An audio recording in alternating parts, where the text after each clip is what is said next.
Okay, class शुरू करते हैं केमिस्ट्री का। लास्ट क्लास में हमने जो 11th क्लास का ऑर्गेनिक केमिस्ट्री है उसे शुरू किया और मैंने थोड़ा थोड़ा डेफिनेशन वाइज आपको आइडियाज़ दिए कि ऑर्गेनिक केमिस्ट्री का जो हिस्ट्री है, ऑर्गेनिक केमिस्ट्री कैसे बना, ऑर्गेनिक केमिस्ट्री है क्या कि जो ऑर्गेनिक कंपाउंड्स होते हैं उनका केमिस्ट्री है। ऑर्गेनिक कंपाउंड्स क्या है, जो ऑर्गेनिक वर्ल्ड जो है, ऑर्गेनिक वर्ल्ड में क्या क्या आ गया, आपके जो लिविंग एंटिटीज़ है, प्लांट्स हो गए, एनिमल्स हो गए, मैमल्स हो गए, तो इनके अंदर जो पाए जाने वाले कंपाउंड्स हैं उनका स्टडी जो है ऑर्गेनिक केमिस्ट्री में किया जाता है।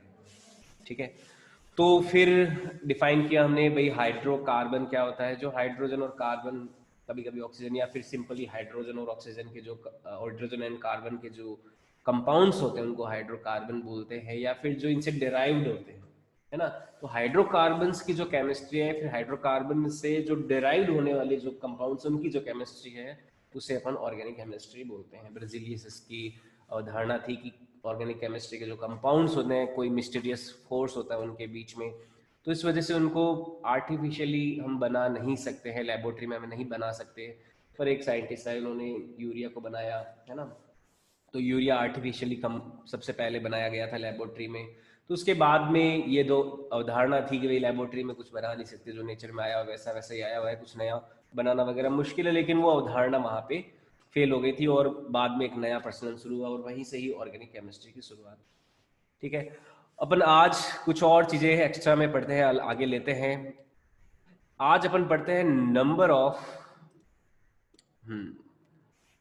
आज अपन पढ़ते हैं number of sigma and pi bond निकालने के कुछ क्वेश्चन है एनसीईआरटी में, उनको अपन देखते हैं। जस्ट अभी अपने लास्ट जो हमारा चैप्टर था केमिकल बॉन्डिंग हमने पढ़ा, फिनिश किया। तो केमिकल बॉन्डिंग में हमने सिग्मा बॉन्ड और पाई बॉन्ड क्या होता है उसके बारे में जाना। सिग्मा बॉन्ड होता है जब हेड ऑन ओवरलैपिंग होती है तो सिग्मा बॉन्ड फॉर्म होते हैं, और साइडवेज ओवरलैपिंग होती है तो पाई बॉन्ड फॉर्म होते हैं। जब एक डबल बॉन्ड होता है, कोई सिंगल बॉन्ड में तो केवल सिग्मा बॉन्ड ही रहेगा, डबल बॉन्ड में एक सिग्मा होता है एक पाई होता है, ट्रिपल बॉन्ड में दो सिग्मा और दो पाई होते हैं। तो एक छोटा सा टॉपिक है यहाँ पे, number of sigma and pi bond. Number of sigma and pi bond. तो number of sigma and pi bond को कैसे निकालते हैं, इसका बेसिक फंडा है। अगर मान लो एक कार्बन कार्बन के बीच सिंगल बॉन्ड है तो केवल इसमें एक ही सिग्मा बॉन्ड मौजूद है। अगर कार्बन कार्बन के बीच में डबल बॉन्ड है तो इसमें एक तो हो गया सिग्मा और एक क्या हो जाएगा, पाई बॉन्ड हो जाएगा। अगर कार्बन ट्रिपल बॉन्ड कार्बन है तो इसमें सिग्मा और पाई कितने हैं, एक तो है इसमें सिग्मा और दो क्या है इसमें पाई बॉन्ड हो जाते हैं, दो सिग्मा और दो पाई बॉन्ड है। ठीक है, तो ये बात हमें ध्यान में रखनी है। अब इसी बात को ध्यान में रखते हुए फटाफट हम जो हमारी एनसीईआरटी के क्वेश्चंस हैं कुछ उनको ले लेते हैं। जैसे एनसीईआरटी के कुछ क्वेश्चंस है, सबसे पहला क्वेश्चन है कि calculate number of sigma and pi bonds in following compounds. तो how many sigma and pi bonds are present in following molecules. तो how many sigma and pi bonds, how many sigma and pi bonds, कितने sigma and pi bonds मौजूद है following compounds में। Compounds में लिख रहा हूं, एक कंपाउंड है कोई HC triple bond C, CH triple bond CH3। तो इस कंपाउंड के अंदर कितने सिग्मा है और कितने पाई है। और सिग्मा में भी देखो कैटेगरीज अलग अलग हो सकती है। अगर कार्बन और कार्बन के बीच में सिग्मा है तो उसको कार्बन सिग्मा कार्बन कार्बन बोल सकते हैं, और कार्बन और हाइड्रोजन के बीच में कोई सिग्मा है तो कार्बन हाइड्रोजन सिग्मा बोल सकते हैं। तो इसमें सिग्मा और पाई बॉन्ड कितने हैं इसमें, ये हमें पता लगाना है। तो फटाफट इसमें पता लगाइए कितने सिग्मा है और कितने पाई बॉन्ड यहाँ पे मौजूद है इस कंपाउंड के अंदर। 11 क्या, ये डबल बॉन्ड है यहाँ पे, ये ध्यान रखें। ठीक है, 11 सिग्मा है और पाई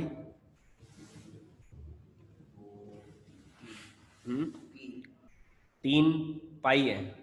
देखो इसको ऐसे भी खोल के लिख सकते हैं, HC triple bond CH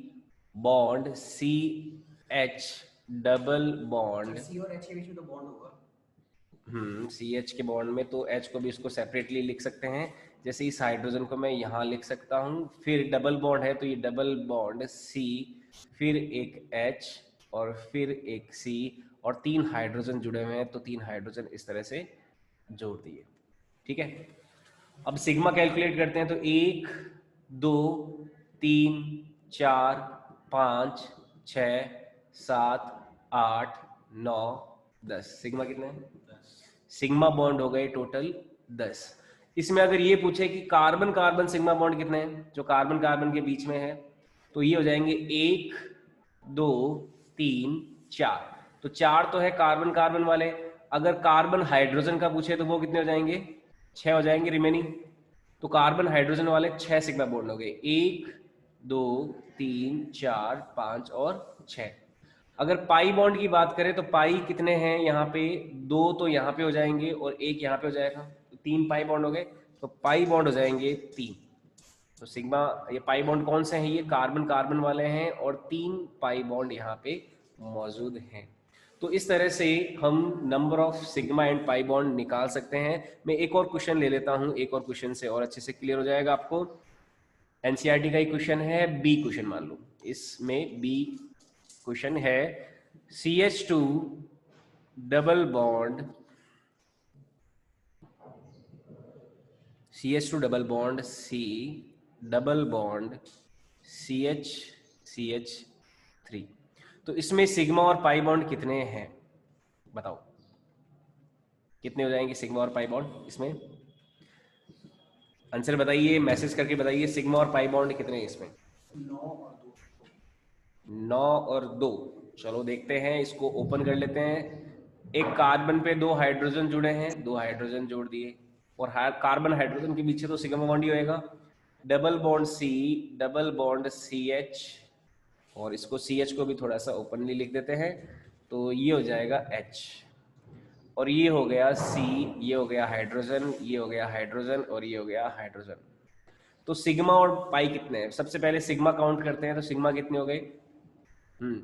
answer आया, सिग्मा है 9 और पाई है 2। ओके, 1 2 3 4 5 6 7 8 9। तो सिग्मा तो कितने हो जाएंगे? 9। और पाई कितने हो जाएंगे?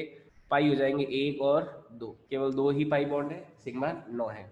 अगर मैं सिग्मा कार्बन कार्बन की बात करूं कि केवल कार्बन और कार्बन के बीच के सिग्मा कितने हैं, तो कार्बन कार्बन के बीच के सिग्मा कितने हैं? 1 2 और 3 है। तो कार्बन हाइड्रोजन के बीच के सिग्मा कितने हो जाएंगे? ये हो जाएंगे 6, है ना। 9 में से 3 गया, 6 हो जाएंगे, यानी कि 1 2 3 4 5 6। और जो पाई बॉन्ड है वो हमारे कितने हो गए? 2 हो गए। ठीक है, तो इस तरह से छोटे छोटे क्वेश्चन होते हैं सिग्मा और पाई बॉन्ड के।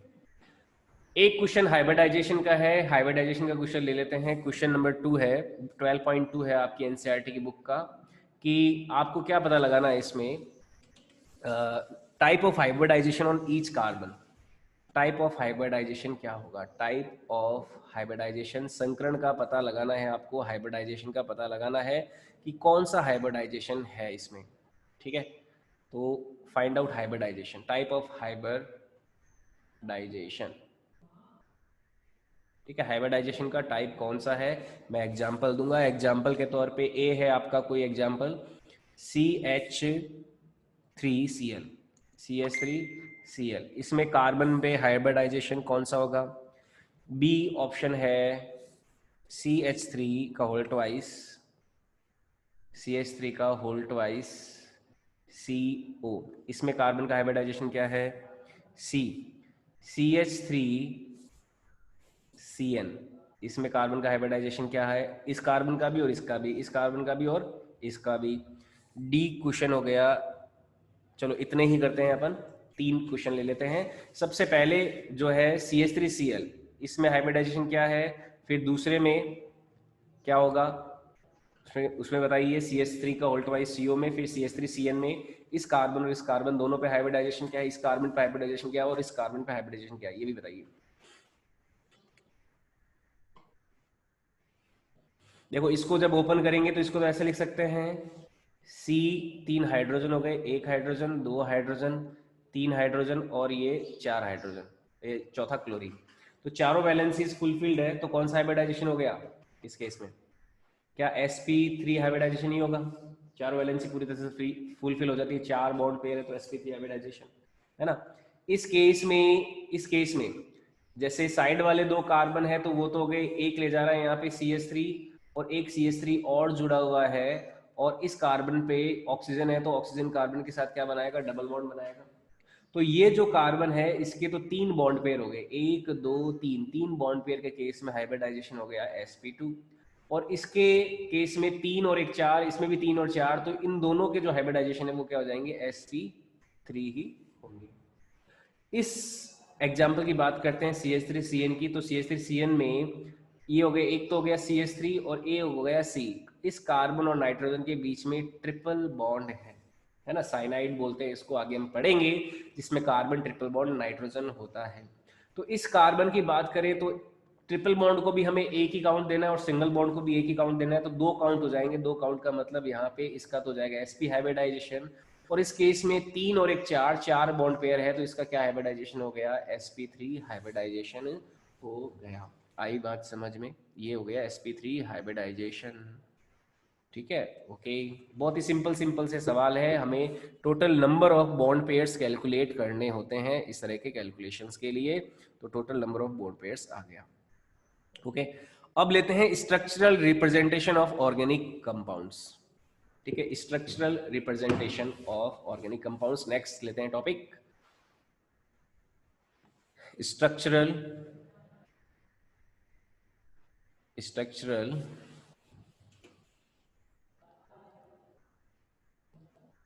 रिप्रेजेंटेशन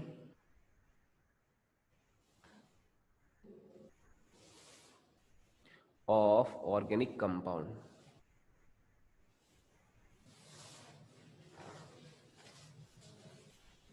कार्बनिक यौगिकों का ज्यामितीय निरूपण, हिंदी में इसको बोलेंगे कार्बनिक यौगिकों का,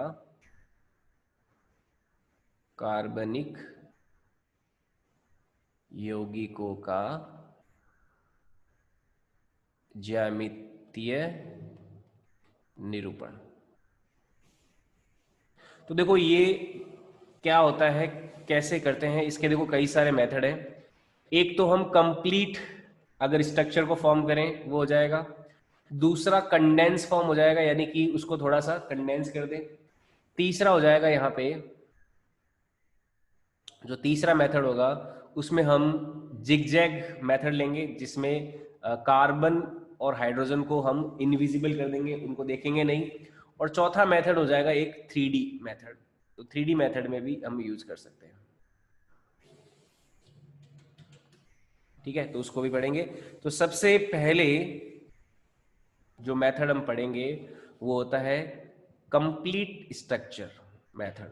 कंप्लीट स्ट्रक्चर, पूरी संरचना को रिप्रेजेंट करना है। दूसरा होगा कंडेंस्ड मेथड, कंडेंस्ड स्ट्रक्चर। और तीसरा हो जाएगा जिगजैग स्ट्रक्चर, जिगजैग स्ट्रक्चर। तो तीनों को अपन एग्जाम्पल से समझेंगे। जो कंप्लीट स्ट्रक्चर होगा उसमें एक जो लाइन है, एक लाइन ये तो यूज करते हैं सिंगल बॉन्ड के लिए, सिंगल बॉन्ड के लिए तो सिंगल लाइन यूज करेंगे, डबल बॉन्ड के लिए 2 लाइनें यूज करेंगे, ये हो जाएगी डबल बॉन्ड के लिए लाइन यूज, और ट्रिपल बॉन्ड के लिए 3 लाइनें यूज करेंगे, ये हो जाएगी ट्रिपल बॉन्ड के लिए। ठीक है, और अगर लोन पेयर है, मान लो लोन पेयर के लिए हम क्या यूज करेंगे, 2 डॉट यूज कर लेंगे, ये होगा लोन पेयर के लिए, यानी कि कोई एकल युग्म है, जैसे ऑक्सीजन पे लोन पेयर रहता है अल्कोहल के केस में, तो उसके लिए अपन ऐसे 2 लाइनें 2 डॉट यूज करेंगे। जो कंडेंस स्ट्रक्चर होती है, कंडेंस स्ट्रक्चर में हम जो बॉन्ड्स हैं, लाइन वाले जो बॉन्ड्स हैं उनको दिखाते नहीं है, केवल जो एटम्स के सिंबल हैं उन्हीं को दिखाते हैं। Only symbol of atoms shows, only symbol of atoms are shown without lines of bonds। तो बॉन्ड्स की लाइनों के बिना ही केवल सिंबल के द्वारा ही क्या करते हैं, हम इस कंडेंस स्ट्रक्चर में शो करते हैं। जिगजैग में हम जो एटम के सिंबल है, कार्बन और हाइड्रोजन एटम के सिंबल है, उनको भी शो नहीं करते, हाइड्रोजन को हम मानते हैं कि बाय डिफॉल्ट वो वहीं पे मौजूद है, और कार्बन को इंडिकेट करने के लिए क्या करते हैं हम, जिगजैग जो स्ट्रक्चर होती है कोई भी, उसमें जो मोड होगा, जो टर्न होगा, उस टर्न का जो पॉइंट होगा वो कार्बन को रिप्रेजेंट करेगा। तो इसमें क्या होगा, अब मैं तीनों का एग्जांपल लेके समझाऊंगा पूरी तरह से। पहले एक बार छोटे छोटे पॉइंट्स लिख लेते हैं। इसमें जिगजैग में carbon and hydrogens are not indicated by their symbol, तो सिंबल से हम कार्बन हाइड्रोजन को इंडिकेट नहीं करते। Hydrogen is by default present,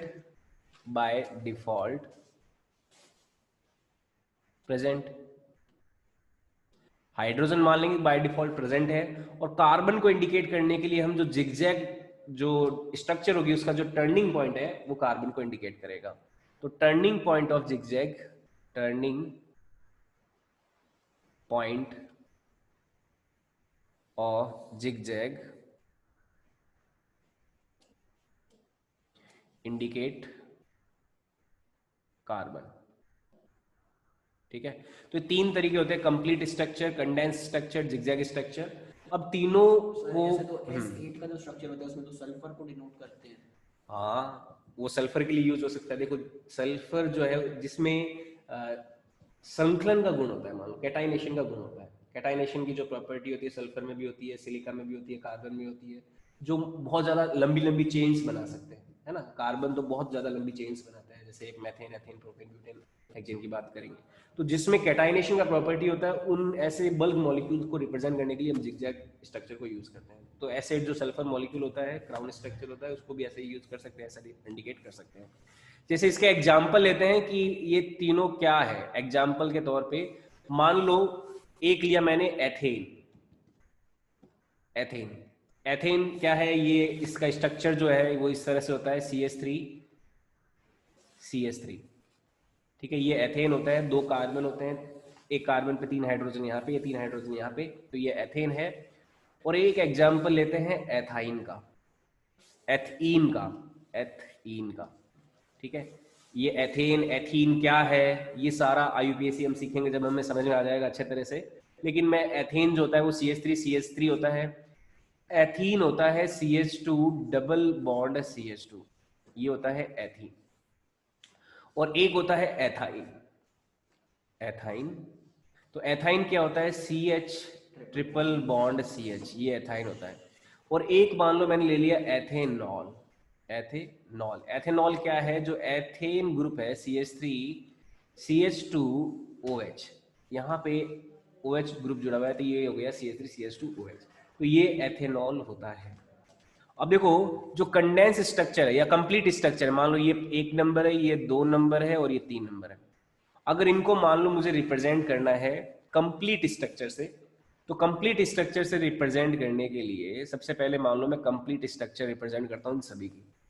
तो इसका जो कंप्लीट स्ट्रक्चर होगा एथेन का, इसमें एक कार्बन लिया, दूसरा कार्बन लिया, इस पे एक हाइड्रोजन लगा दिया, इस पे एक हाइड्रोजन लगा दिया, इस पे एक हाइड्रोजन लगा दिया, तीन हाइड्रोजन लगा दिए, और इस पे भी 3 हाइड्रोजन थे, 3 हाइड्रोजन यहाँ पे लगा दिए। तो ये एथेन का कंप्लीट स्ट्रक्चर हो गया। पहला पॉइंट कंप्लीट स्ट्रक्चर में इस तरह से रिप्रेजेंट कर सकते हैं। एथीन का कंप्लीट स्ट्रक्चर देखें तो एक कार्बन, इसके बीच में 2 डबल बॉन्ड और हाइड्रोजन को इस तरह से रिप्रेजेंट कर सकते हैं। ये हाइड्रोजन हो गया, ठीक है, सॉरी 2 हाइड्रोजन है तो 2 हाइड्रोजन रखते हैं इस पे, और 2 हाइड्रोजन रख दिए इस पे। ओके, CH ट्रिपल बॉन्ड है तो इसका कंप्लीट स्ट्रक्चर 3 बॉन्ड तो इसमें हो गए, एक हाइड्रोजन हो गया और एक हाइड्रोजन ये हो गया। CH3 में एक हाइड्रोजन यहाँ पे, एक हाइड्रोजन यहाँ पे, ये एक हाइड्रोजन यहाँ पे, CH3 लिख दिया। फिर CH2 है, CH2 में एक हाइड्रोजन ऊपर, एक हाइड्रोजन नीचे, और ये हो गया ऑक्सीजन, ऑक्सीजन के ऊपर हो गया हाइड्रोजन, ऑक्सीजन के ऊपर 2 लोन पेयर है तो 2 लोन पेयर को इस तरह से दिखा दिया। तो ये तो सभी की क्या हो गई, कंप्लीट स्ट्रक्चर हो गई। ये सभी की हो गया कंप्लीट स्ट्रक्चर, ठीक है। अब दूसरा है कंडेंस स्ट्रक्चर। तो कंडेंस स्ट्रक्चर क्या है, देखो ये सब जो है इसकी कंडेंस स्ट्रक्चर ही है। ये जो जितनी भी मैंने यहाँ पे लिखी है ये कंप्लीट स्ट्रक्चर का कंडेंस शेप है। कंडेंस स्ट्रक्चर हो गया, ये भी इसका कंडेंस स्ट्रक्चर हो गया, ये इसका कंडेंस स्ट्रक्चर है, ये इसका कंडेंस स्ट्रक्चर है। कंडेंस स्ट्रक्चर में एक और कंडेंसेशन अपन कर सकते हैं, और ज्यादा कंडेंस इसको बना सकते हैं, जो लाइंस अगर हटा दें तो और ज्यादा कंडेंस स्ट्रक्चर हो जाती है। ठीक है, तो ये सारी की सारी क्या हो गई, इसकी कंडेंस स्ट्रक्चर ही है। ये जो बनाई थी मैंने यहाँ पे, ये क्या है, कंडेंस्ड स्ट्रक्चर है। कंडेंस स्ट्रक्चर में क्या किया हमने, हाइड्रोजन की जो बॉन्ड्स है, हाइड्रोजन के बॉन्ड्स को हटा दिया। और अगर कंडेंस लेना है, मोर कंडेंस स्ट्रक्चर अगर लेनी है, मोर कंडेंस स्ट्रक्चर,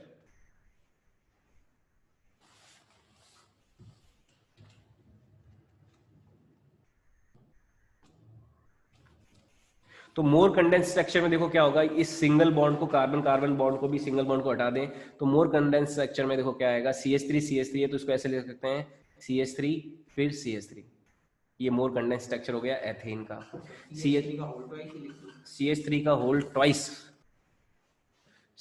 ट्वाइस भी लिख सकते हैं, चलो ऐसा लिख देते हैं, CH3 का होल ट्वाइस लिख सकते हैं ऐसे, और कंडेंस हो गया, है ना। तो CH3 का होल ट्वाइस, ये भी कंडेंस हो गया। अब CH2 है, इसको या तो लिख दो CH2 और CH2। अब बाय डिफॉल्ट हमें क्या समझना होगा कि भाई कार्बन कार्बन के बीच में डबल बॉन्ड जरूर है, और कंडेंस करना है इसको, तो CH2 का होल ट्वाइस लिख सकते हो इसको। ठीक है, एथाइन है तो इसको लिख सकते हैं CH ऐसे लिख सकते हो, या फिर CH का होल ट्वाइस लिख सकते हो। ठीक है, ऐसे लिख सकते हैं। हालांकि ये तरीका सही नहीं, ये डाई एटॉमिक अगर कोई मॉलिक्यूल होता है ना, जैसे O2 हो गया, है ना, O2 के लिए लिख सकते हो, तो उस केस में सही है, पर यहाँ पे इतना ज्यादा नहीं लेते, पर ले भी सकते हो, कोई बड़ी बात नहीं है। अब इस केस में इसको और कंडेंस करना है, तो इसको CH3, इसमें से CH2 वाला बॉन्ड हटा दिया, तो ये हो गया CH2, फिर ये ले लिया OH, ऐसे हो जाएगा। ठीक है, तो ये और कंडेंस हो जाएगा। या फिर इसको और ज्यादा कंडेंस करना है, तो इसको ऐसे लिख सकता हूँ C2H, कितने, 3 2 5 और 1 6, C2H6, और यहाँ पे एक ऑक्सीजन है तो O लिख दिया। इसको और ज्यादा करना, C2H5OH, हाँ C2H5OH भी लिख सकते हैं, और इसको लिख सकते हैं C2H5OH, ये भी तरीका है इसको ऐसे लिखने का। तो ये भी तरीका हो सकता है, ये भी हो सकता है, ये भी हो सकता है, तो ये और ज्यादा कंडेंस स्ट्रक्चर होगी। अब लेते हैं नेक्स्ट जिगजैग वाला, ये बिल्कुल आसान है, कुछ नहीं है। कंप्लीट स्ट्रक्चर लिखने के लिए आप क्या कर रहे हो, जो सिंगल बॉन्ड है उसको एक लाइन से दिखा रहे हो, डबल बॉन्ड को 2 लाइन से, और ट्रिपल बॉन्ड को 3 लाइन से दिखा रहे हो, और पूरी तरह से ओपन कर दो, कंप्लीट स्ट्रक्चर दिखा दो, लोन पेयर को भी दिखा दो, सिंगल बॉन्ड जितने उनको दिखा दो, डबल बॉन्ड है उनको दिखा दो, जो एटम है एटम्स की जगह उनके जो सिंबल होते हैं उनको लिख दो, कार्बन के लिए C लिख दिया, हाइड्रोजन के लिए H लिख दिया। तो ये तो कंप्लीट स्ट्रक्चर हो गई, ये कंडेंस स्ट्रक्चर हो गई, और ज्यादा कंडेंस स्ट्रक्चर हो गई। ये भी कंडेंस स्ट्रक्चर है, ये कंप्लीट स्ट्रक्चर है, ये कंडेंस है, तो ये उसका भी ज्यादा कंडेंस फॉर्म हो गया।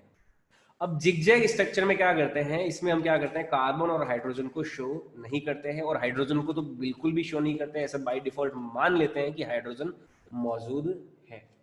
और कार्बन को अगर शो कराना है, रिप्रेजेंट कराना है, तो उसके लिए हम क्या करते हैं, जो टर्निंग पॉइंट्स होते हैं हमारे, जहां पे टर्न कर रहा होता है कोई भी हमारा जिगजैग जो लाइंस होती है, उस टर्न को हम क्या मानेंगे कि वहां पे क्या हो रहा है, वहां पे कार्बन मौजूद है, अपन बाय डिफॉल्ट ऐसा मान के चलेंगे। ठीक है, तो जिगजैग स्ट्रक्चर का एग्जांपल लेते हैं। जैसे जिगजैग स्ट्रक्चर का एग्जांपल में नेक्स्ट लेते हैं, जैसे CH3 CH2 CH2 CH2 Cl, ये एक मान लो एग्जांपल है। ये तो हो गया कंडेंस स्ट्रक्चर, और इसका भी कंडेंस फॉर्म और क्या हो जाएगा, CH3 CH2 का होल थ्राइस हो जाएगा ना, CH2 बीच में आ रहा है तो इसको होल थ्राइस बोल सकते हैं Cl, तो इसको और ज्यादा ऐसे कंडेंस कर सकते हैं। अब इसको देखो जिगजैग में लिखना है, तो राइट इन जिगजैग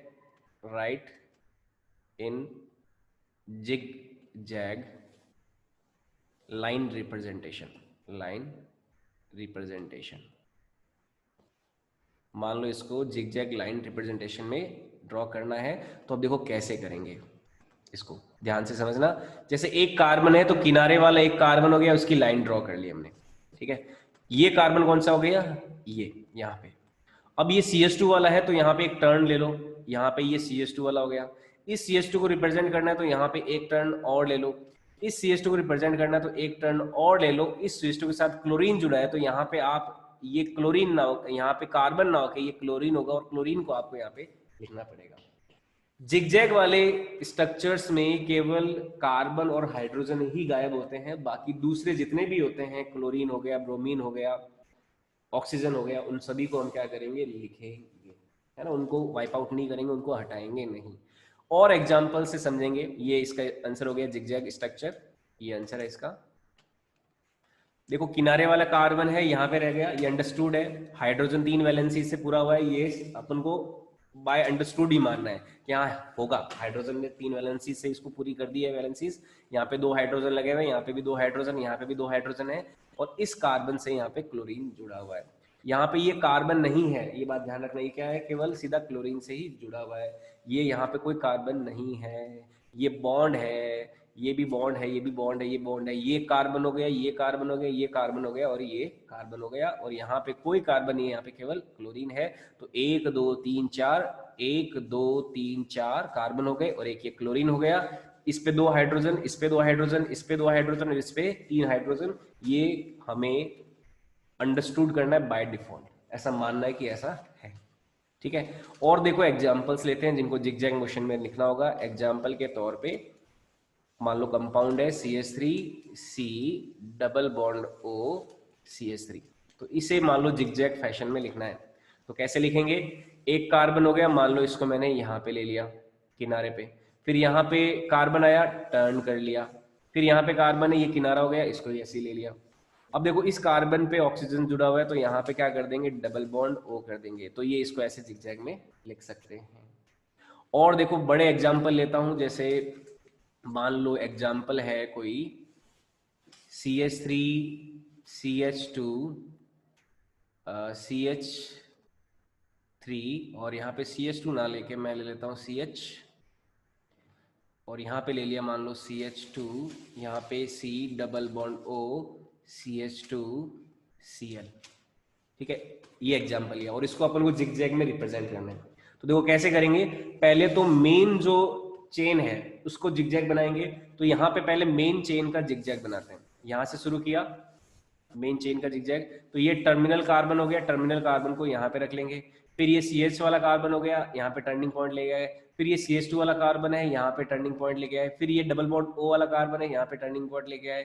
फिर ये यहाँ पे CH2 वाला कार्बन हो गया, यहाँ पे चलो खत्म कर दो, ठीक है। और अब अगर बॉन्ड बनाओगे तो वहां पे एक क्लोरीन जोड़ दो, इस कार्बन पे डबल बॉन्ड O जोड़ दो, और इस कार्बन पे एक CH3 और है तो उसको एक लाइन से ड्रॉ कर दो, क्योंकि यहाँ पे एक टर्मिनल पे तो कार्बन है, ये बाय अंडरस्टूड हो गया, अपना सिंपल अंडरस्टैंडिंग हो गई, और 3 हाइड्रोजन है, ये भी सिंपल अंडरस्टैंडिंग हो गई।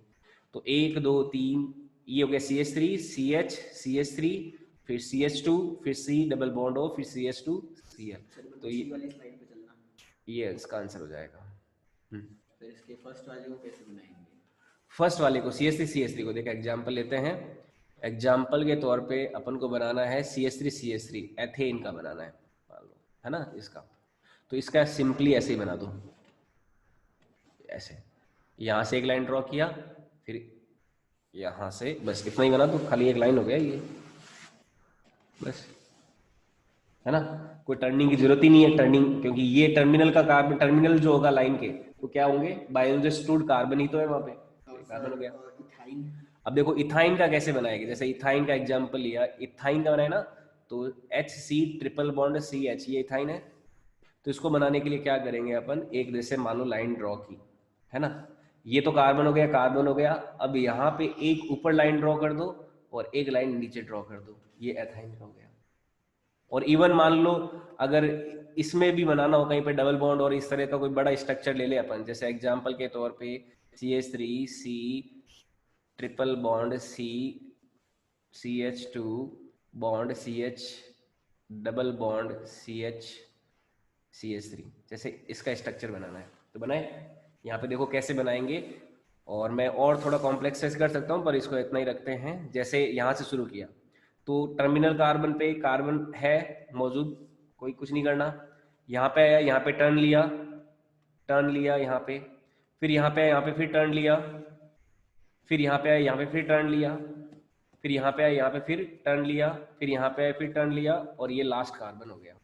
तो ये CH3 हो गया, ये C हो गया, यहाँ पे ट्रिपल बॉन्ड है तो एक बॉन्ड, एक लाइन ऊपर खींच दोगे, एक लाइन नीचे खींच दोगे, तो ये ट्रिपल बॉन्ड हो गया। फिर ये C हो गया, फिर ये CH2, फिर CH, फिर डबल बॉन्ड है तो यहाँ पे केवल एक ही लाइन ड्रॉ करोगे डबल बॉन्ड के लिए। फिर CH हो गया ये, और ये हो गया CH3, तो ये बाय डिफॉल्ट है, तो ये पूरा इसका स्ट्रक्चर हो गया एक तरह से जिग जैग स्ट्रक्चर के फॉर्म में। आई बात समझ में? ठीक है। और भी देखो जिग जैग फॉर्म में स्ट्रक्चर्स होती है, जैसे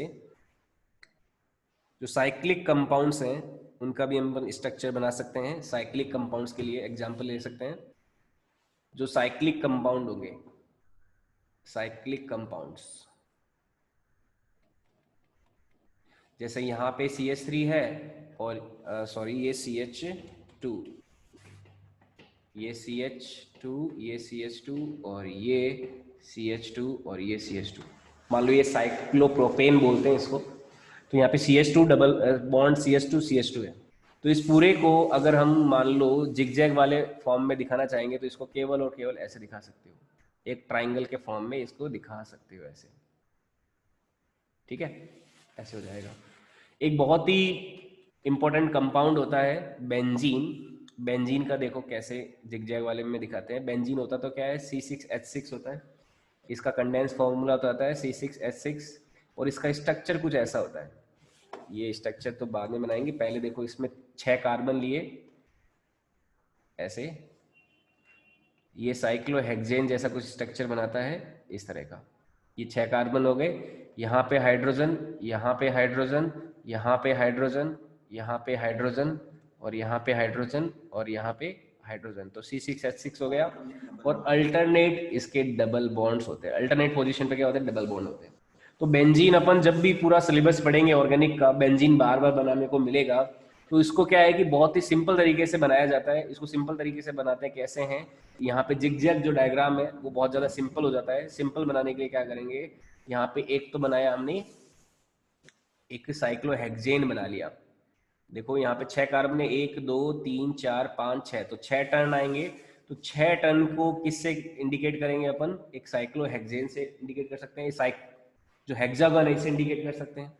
अब अल्टरनेट पोजीशन पे डबल बॉन्ड लगा दिए, एक डबल बॉन्ड यहाँ पे, एक डबल बॉन्ड यहाँ पे और एक डबल बॉन्ड यहाँ पे। और हाइड्रोजन लगा हुआ है, यहाँ पे भी हाइड्रोजन है, यहाँ पे भी हाइड्रोजन है, यहाँ पे भी हाइड्रोजन है और यहाँ पे भी हाइड्रोजन है और यहाँ पे भी हाइड्रोजन है। ये बाय डिफॉल्ट अंडरस्टूड हो जाएगा इससे ऑटोमेटिकली। ठीक है, यहाँ पे भी हाइड्रोजन, यहाँ पे भी हाइड्रोजन, यहाँ पे भी, यहाँ पे भी, यहाँ पे भी और यहाँ पे भी। तो ये हो गया C6H6 का, इसको बोलते हैं बेंजीन, जो अपन आगे पढ़ेंगे। इसको बेंजीन बोलते हैं, इसको साइक्लो प्रोपेन बोलते हैं।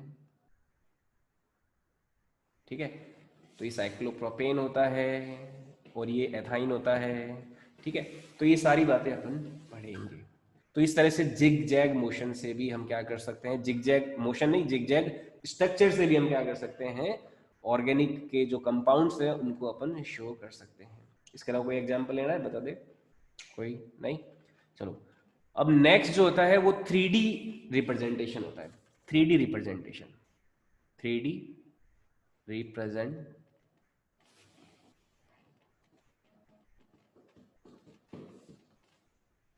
तो 3D रिप्रेजेंटेशन में हम क्या लेते हैं, हम एक तो सॉलिड डैश, सॉलिड लेते हैं, वेज सॉलिड डैश लेते हैं और एक वेज डैश लेते हैं।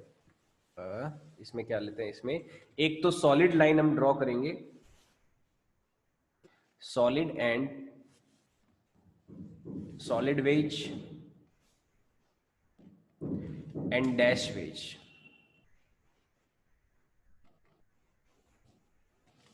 ये सॉलिड वेज और डैश वेज लाइन क्या होती है इसको समझते हैं।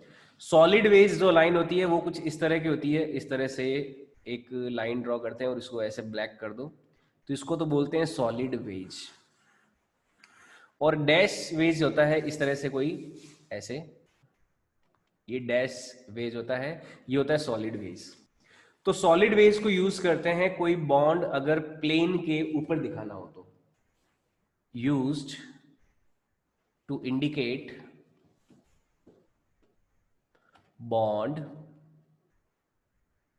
above the plane, above the plane।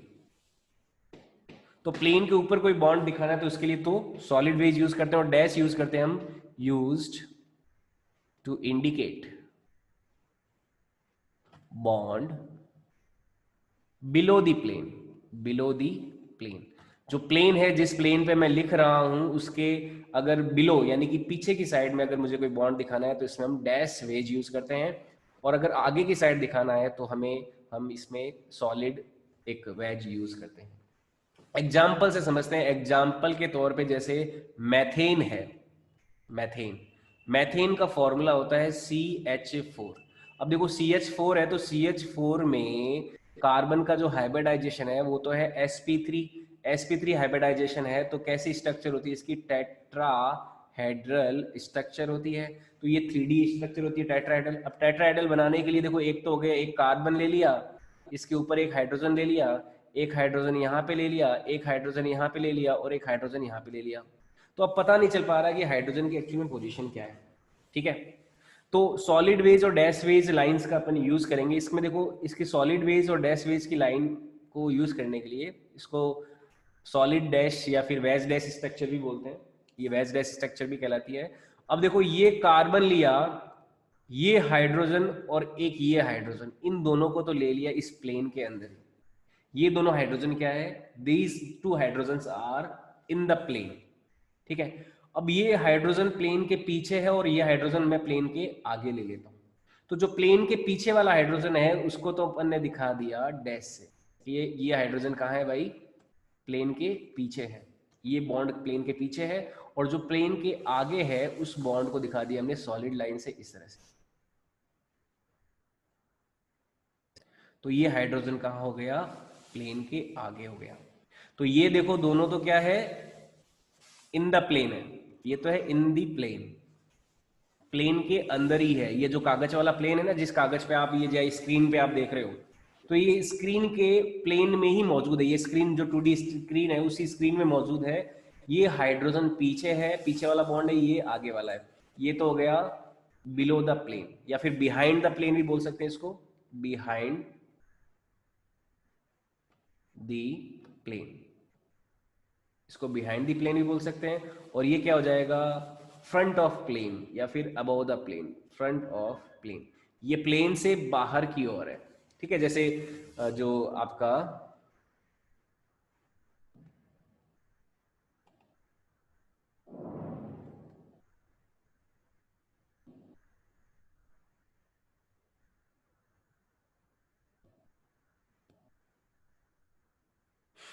जैसे इसको मैं एक एग्जांपल से ले सकता हूं कि आपने CH4 की जो स्ट्रक्चर होती है, एक हाइड्रोजन ऊपर, एक इधर और एक इधर होती है टेट्राहेड्रल स्ट्रक्चर। तो इसमें दो हाइड्रोजन जो हैं, दो हाइड्रोजन बॉन्ड, एक ऊपर वाला और एक साइड वाला, इनको तो प्लेन में ले लिया, और एक अबव द प्लेन ले लिया और एक बिलो द प्लेन ले लिया।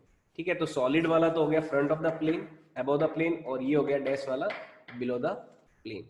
तो इस तरह से हम वेज डैश स्ट्रक्चर बना सकते हैं, ये 3D रिप्रेजेंटेशन होता है।